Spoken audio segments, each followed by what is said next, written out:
నీకెందుకంత భయం? ఇప్పుడు కాదన్నాను కదా, ముహూర్తం తర్వాత పెడతాను. అయినా నువ్వంత భయపడుతున్నావు కదా. సరే, నీకు నమ్మకం కుదరాలంటే దీన్ని లోపల పెట్టక తప్పదు.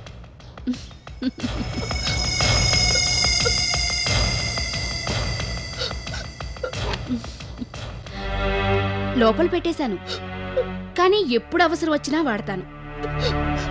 It's already loaded, you know, just like మీ.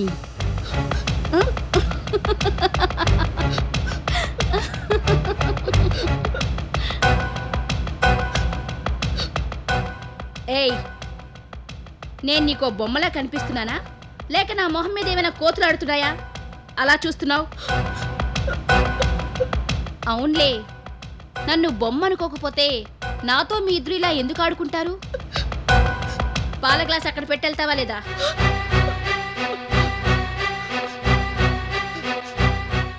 ఆగు.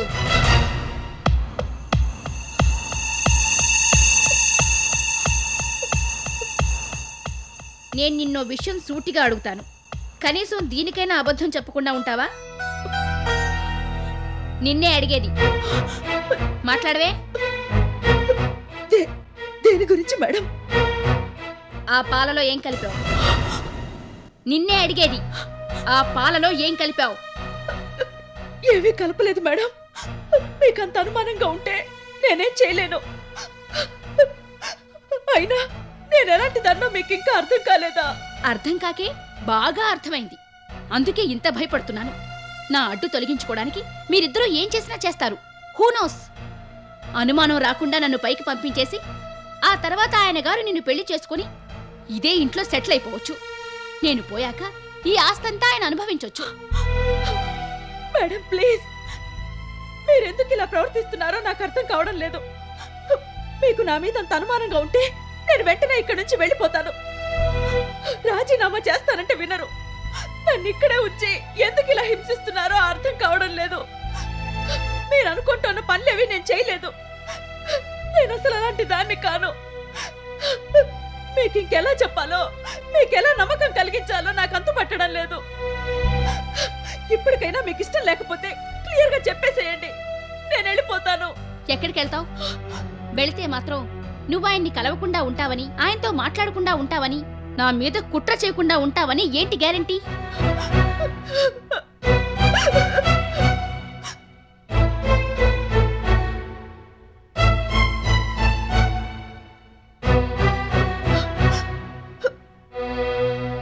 ఎనీవే, నీకు అటువంటి ఆలోచనలు ఇప్పటిదాకా కలిగి ఉండకపోతే మంచిదే.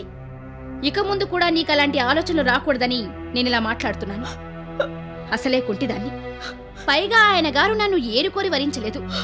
మాది బలవంతపు పెళ్లి, అందుకే నా జాగ్రత్తల్లో నేనుండాలి కదా.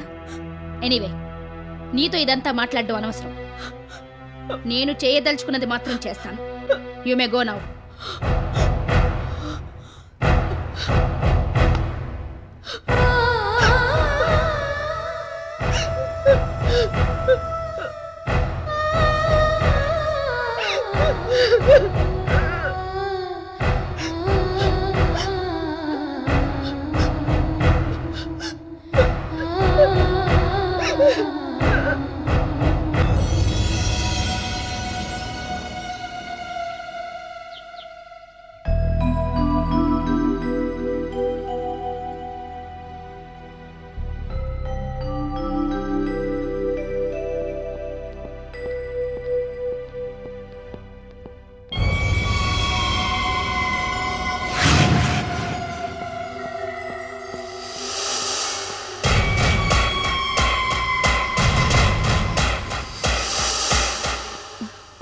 ఎక్కడికి హడావిడిగా బయలుదేరుతున్నారు? ఒక్క నిమిషం ఆగండి. మీతో ఇవాళ ఓ ముఖ్యమైన విషయం గురించి మాట్లాడాలి. దయచేసి మీ విలువైన సమయం వృధా అవుతుందని బాధపడక నా బాధ గురించి కొంత తెలుసుకోవడానికి ప్రయత్నించండి. ఏంటి ఇప్పుడు కొత్తగా తెలుసుకునేది? నువ్వు రోజు చెప్తున్నదే కదా. నిజం చెప్పాలంటే అది నీ బాధ కాదు, నాకు భరించలేని బాధగా తయారైంది. సారీ, పాత విషయాలు కాదు, చాలా కొత్త కొత్త విషయాలు బయటపడ్డాయి. వాటి గురించి ఓసారి మీతో మాట్లాడదామని. అదే మనసు విప్పి. భార్యాభర్తలుగా మనం ఎప్పుడూ మనసు విప్పి మాట్లాడుకోలేదు. కనీసం ఈ విషయంలో అయినా మీరు మాట్లాడతారన్న నమ్మకం నాకుంది. ఎందుకంటే ఇది మీ మనసుకి సంబంధించిన విషయం. అంతకి ముందు మీ మనసులో స్థానం సంపాదించుకున్న మీ మాజీ ప్రియురాలి విషయం.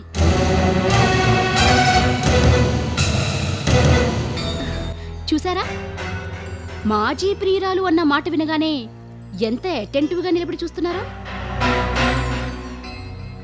అదే ప్రేమ మత్తు, మహత్తు మనసుని గమ్మత్తుగా చిత్తు చిత్తు చేసేస్తుంది. అయినా దాని గురించి మీకు చెప్పడానికి నేనెవర్ని? అందులో తలమునకలై తల పండిపోయిన వారు కదా తమరు. ఏంటి అసలు మాట్లాడేది? నీ ఇష్టం వచ్చినట్టు చెలరైపోవద్దు.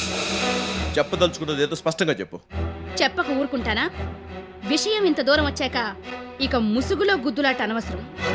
ఈ సుప్రతీకని ఇంతకు ముందు మీరు ప్రేమించి పెళ్లి చేసుకోవాలనుకున్నారు, అవునా కాదా?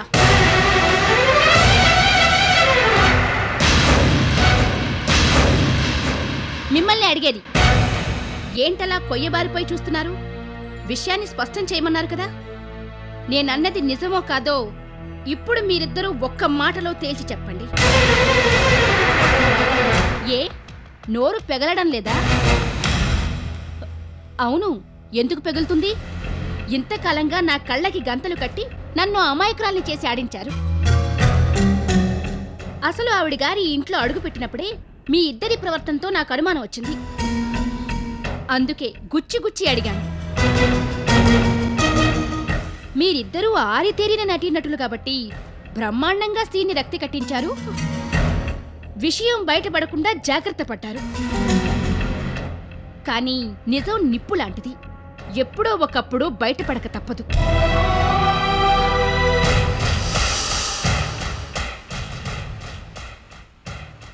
ఇంకా చెప్పనా?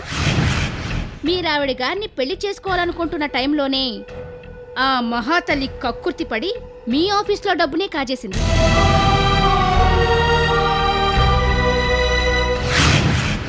దాంతో ఆవిడ్ని పిలిచి నానా మాటలని ఉద్యోగంలోంచి తీసేశారు.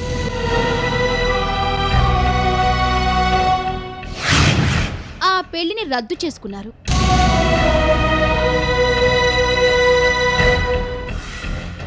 ఇంతకి ముందు మీకెవరో ఒక మాజీ ప్రేయస్ ఉండాలని అనుకునేదాన్ని, కానీ ఆవిడగారే ఈవిడని ఇప్పుడు తెలిసొచ్చింది. నాకింకెవరూ దొరకనట్టు నా కర్మకాలి ఆవిడ్నే పిఏగా అపాయింట్ చేసుకున్నాను. కొరివితో తలగొక్కున్నాను. ఇప్పుడు బాధపడేం ప్రయోజనం? మీరిద్దరూ మాజీ ప్రేమికులు కాబట్టే ముందు ఒకళ్ళనొకళ్ళు చూసుకొని చిటపటలాడినా ఆ తర్వాత రాజీకొచ్చేశారు. అంతకి ముందు ఉప్పు నిప్పులాగా ఎగిరిపడ్డ మీరిద్దరూ గూడు పుటానీ చేసి ఈ ఆస్తంతా కొట్టేయడానికి మళ్ళీ ఒకటైపోయారు. నా అడ్డు తొలగించుకుంటే ఇక మీరిద్దరూ ఇష్టారాజ్యంగా ఉండొచ్చు కదా. జరిగిందంతా మర్చిపోయి హాయిగా చట్టా పట్టాలేసుకుని తిరగొచ్చు. మీకో నీత రీత.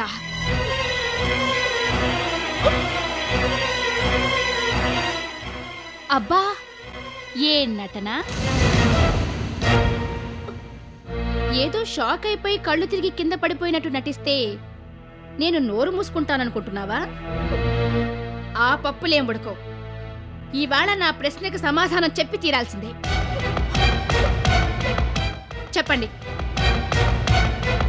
జవాబు చెప్పండి.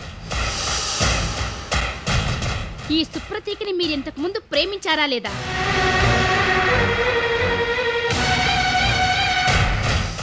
పెళ్లి చేసుకోవాలనుకున్నారా లేదా? ఆ తర్వాత ఆవిడ గారు మీ ఆఫీసులోనే అతి నీచంగా దొంగతనం చేసి దొరికిపోయిందా లేదా?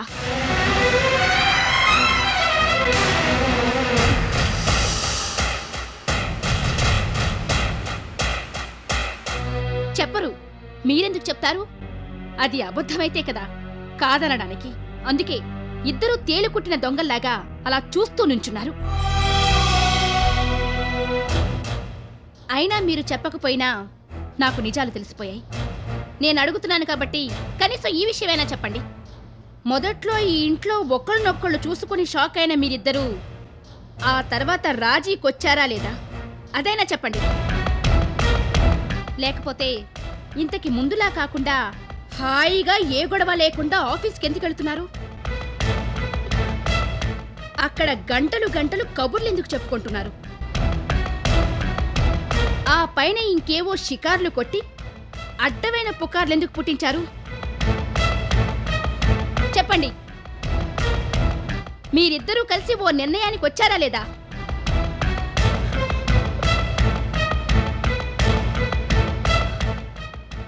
మాట్లాడరే, నోరు పడిపోయిందా? ఇదేం కృతయుగం కాదే, చేసిన పాపానికి వెంటనే నోరు పడిపోవడానికి. అవునులేండి, మీ అంత తెలివైన వాళ్ళు ఇప్పుడెందుకు మాట్లాడతారు? ఇప్పుడేం మాట మాట్లాడినా మీకు ఇబ్బందే. అందుకే అతి తెలివిగా నోరు మూసుకుని నుంచున్నారు. నేనే అరిచి అరిచి ఆవేశపడి ఆ తర్వాత అలసిపోయి ఊరుకుంటాను. ఆ విషయం మీకు బాగా తెలుసు. పైగా కుంటిదాన్ని నేనేం చేయగలను? నన్ను ఇగ్నోర్ చేసేసి మీ ఇష్టం వచ్చినట్టు మీరుండొచ్చు. అందుకే కదా ఇంత నిర్లక్ష్యంగా నుంచుని చూస్తున్నారు. నా స్థానంలో ఇంకే భార్యున్నా మీరింత తాపీగా నిలబడి చూడగలిగేవాళ్ళా? మాట్లాడండి, మీ మనసులో మాటేంటో చెప్పండి. ఈ ఆస్తి కోసమేగా మీ ప్రయత్నం. నన్ను చంపేసి మీరిద్దరు ఇక్కడ సెటిల్ అయిపోవాలనుకుంటున్నారు, అంతే కదా? అదేమైనా ఉంటే ఫ్రాంక్గా చెప్పేసేయండి. నేను మీ ఆనందానికి అడ్డురాను. అనవసరంగా నన్ను చంపి మీరు కేసుల్లో ఇరుక్కోవడం దేనికి? మొదటి నుంచి చెప్తున్నాను కదా, మీ ఆనందమే నా ఆనందం. నేను అడ్డు తప్పుకుంటాను. అసలే సగం చచ్చిన దాన్ని నేనెందుకు మధ్యలో? మీరీ విషయం ఒప్పుకుంటే చాలు, నా దాన్ని నేను చూసుకుంటాను. ఈ ఆస్తిని, ఈ డబ్బుని అంతా మీరు మీ ప్రేయసి అనుభవించండి. నాకే అభ్యంతరమూ లేదు. నా మాట కాదనక నన్ను పెళ్లి చేసుకొని ఇంతకాలం ఓపిగ్గా నాతో పాటు మా ఇంట్లోనే ఉండిపోయారు. నిజంగా అందుకు మీకు చాలా కృతజ్ఞతలు తెలియజేయాలి. మీ రుణం తీర్చుకోలేను. ఈ జీవితానికి ఇంతే చాలు. మీరు నా మాట ఒప్పేసుకుంటే నేను అడ్డు తప్పుకుంటాను. లేదు, నన్ను చంపితేనే మీకు సుఖంగా సంతోషంగా ఉంటుంది, మీ కసి తీరుతుంది అనుకుంటే ఆ పని చేసేయండి. మీరా నిర్ణయానికి వచ్చాక మిమ్మల్ని ఎవరూ ఆపలేరు. పైగా అరిచి గోల పెట్టి అటు ఇటు పరిగెత్తే పరిస్థితిలో కూడా నేను లేను. మీరనుకున్నది యథేచ్ఛగా చేసేయొచ్చు. Come on, do it. Will you stop this nonsense or not? నీకొచ్చిన నీచమైన ఆలోచనలు మాకెప్పుడు రాలేదు. మాకా? అప్పుడే మా అని అంటున్నారే. చూసారా, అంటే నేనన్నది మీరు ఒప్పుకున్నట్టే కదా. మీరిద్దరూ స్టాప్ ఇట్. నువ్వు అనుకుంటున్నది ఏది నిజం కాదు. నీకు అసలు పిచ్చి పట్టింది. నీకెంత చెప్పినా ప్రయోజనం లేదు. ఒకప్పుడు మీ ఇద్దరం ప్రేమించుకున్న మాట వాస్తవమే. విషయం పెళ్లి వరకు వెళ్ళింది, అవును. కానీ ఆ తర్వాత తనెవరో నేనెవరో. ఓహో. ఇప్పుడు కూడా నువ్వు తనను తీసుకొచ్చి ఇక్కడ పియ్యగా పెట్టావు తప్పితే ఈ విషయంలో నా ప్రేమేమీ లేదు. అది నీకు తెలుసు.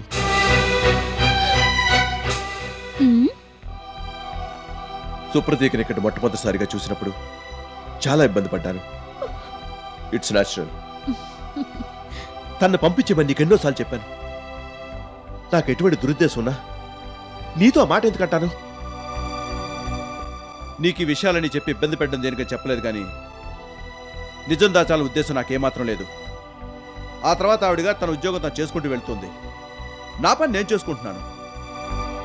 మేమిద్దరం ఎటువంటి రాజీకి రాలేదు, ఇక ముందు రాంగ్ కూడా. నేనంత క్యారెక్టర్ లేని మనిషిని కాను. ఇన్ని రోజుల తర్వాత కూడా నేనేంటో నీకు అర్థం కాలేదంటే అది నీ కర్మ. ఇప్పుడు కూడా చెప్తున్నాను, ఆవిడ గారి పట్ల నాకెటువంటి జాలి, దయ, కనికరం లేదు. ఇప్పుడైనా నీకు ఈ విషయాలు తెలిసొచ్చినాయి కాబట్టి ఆవిడ గారిని నువ్వు ఉద్యోగంలోంచి తీసేయి. నీకన్నా నేనే ఎక్కువగా సంతోషిస్తాను. Hats off. విషయాన్ని గొప్పగా వక్రీకరించి కింద పడ్డా నాదే గెలుపని అనడంలో మీకు మీరే సాటి. అట్లీస్ట్ సగం నిజాన్నైనా మీరు ఒప్పుకున్నారు, అందుకు సంతోషించాలి. నేను చెప్పిన దాంట్లో కొంతవరకే నిజముంది, మిగతాదంతా అబద్ధం అంటే నమ్మేసే అంత అమాయకురాల్ని కాను నేను. ఇంత జరిగినా మళ్ళీ అతి తెలివిగా పరిస్థితుల్ని మీకనుకూలంగా మీరు మార్చుకోవాలని చూస్తున్నారంటే మీ మేధకి జోహార్లు పలికి తీరాల్సిందే. పరిస్థితుల్ని నాకు అనుకూలంగా మార్చుకోవాలని చూస్తున్నానా? అవును, కాక మరేంటి? నాకు నిజం తెలిసిపోయింది కాబట్టి ఏదో కంటి తుడుపుగా ఇప్పుడు ఈవిడి గారిని బయటికి పంపించేయమంటున్నారు. దాంతో మీరెంతో మంచివాళ్లని, ఏమీ తెలియని అమాయకులని నేను నమ్మేస్తాననే కదా మీ ఆశ? ఆ తర్వాత షరా మామూలే. ఆవిడ గారితో మీ తిరుగుళ్ళెలాగూ ఆపరు. పైగా ఆవిడ్ని కట్టడి చేయడానికి నేనుండను కదా. బయటైతే మీ ఇష్టం వచ్చినట్టుగా తిరుగుతూ ఉండొచ్చు, అక్కడే ఉండి నా మీద మరిన్ని కుట్రలు పన్నొచ్చు, మీరనుకున్నది తేలిగ్గా సాధించొచ్చు. చూసారా మీరెంత తెలివైన వాళ్ళో? ప్రతి దాంట్లోనూ మీ అడ్వాంటేజ్ మీరు చూసుకున్నారు. ప్రతికూల పరిస్థితుల్ని కూడా మీకనుకూలంగా మార్చుకున్నారు. Great mister Balakrishna, really great. మీ తెలివితేటల్ని మంచికి ఉపయోగించినట్టయితే దేశానికి చాలా ఉపయోగపడేవాళ్ళు. కానీ బ్యాడ్ లక్, మీ తెలివితేటలు మీ స్వార్థానికే ఉపయోగపడుతున్నాయి. భార్యని, అమాయకురాల్ని, ఏ సుఖమూ తెలియని కుంటిదన్నన్న జాలి, కనికరం కూడా మీకు లేవు. మీ సుఖం కోసం, మీ సంతోషం కోసం మీరెంతకైనా తెగిస్తారు. Shut up! మళ్ళీ అలా మాట్లాడవంటే నేనేం చేస్తానో నాకే తెలీదు. ఏం చేస్తారు? చంపేస్తారా? చంపేసేయండి. మీరెప్పటినుంచో కోరుకుంటున్నది అదే కదా. చచ్చిపోతాను, మీ చేతుల్లో హాయిగా చచ్చిపోతాను. కమాన్, కిల్ మీ. పీక పిసికి చంపేస్తారా లేక రివాల్వర్తో షూట్ చేస్తారా? మీకు ఇలాంటి ఆలోచన వస్తుందని ముందుగానే రివాల్వర్ని లోడ్ చేసి బెడ్రూమ్లో నా మంచం పక్కనుంచాను. భర్తగా మీకు అన్ని రకాలుగా సహకరించాలనుకునేదాన్ని నేను. ఈ విషయంలో కూడా మీకు సహకరించాలనుకున్నాను. అందుకే దాన్ని రెడీగా పెట్టించాను. ఎక్కడుందో కూడా చెప్తున్నాను. వెళ్ళండి, వెంటనే వెళ్ళి తీసుకొచ్చి నాకు ఈ బాధల నుండి విముక్తి కలిగించండి. అలా చేస్తే మీరు, నేను, ఆవిడ అందరం సుఖంగా ఉంటాం. ఈ సమస్యకి ఇంతకన్నా వేరే పరిష్కారం కనిపించడం లేదు. Please do it mister Balakrishna. Please do the needful.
Mister Balakrishna, నేనెప్పుడూ ఎవరిని ఏదీ కోరలేదు. మా బేబీ కోసం అప్పట్లో మిమ్మల్ని బతిమాలాను. ఇప్పుడు మళ్ళీ సన్నుతికి ప్రాణభిక్ష పెట్టమని మిమ్మల్ని ప్రాధేయపడడానికి ఇక్కడికి వచ్చాను. ఏమైందండి? దేని గురించి మీరు మాట్లాడేది? బేబీకి పెద్ద ప్రమాదం తప్పింది. ఆ విషయం మీకు చెప్పాలని ఇక్కడికి పరిగెత్తుకుంటూ వచ్చాను. ప్రమాదమా? అవును, తను ఇందాక నిద్రమాత్రలు మింగి ఆత్మహత్య చేసుకుందాం అనుకుంది.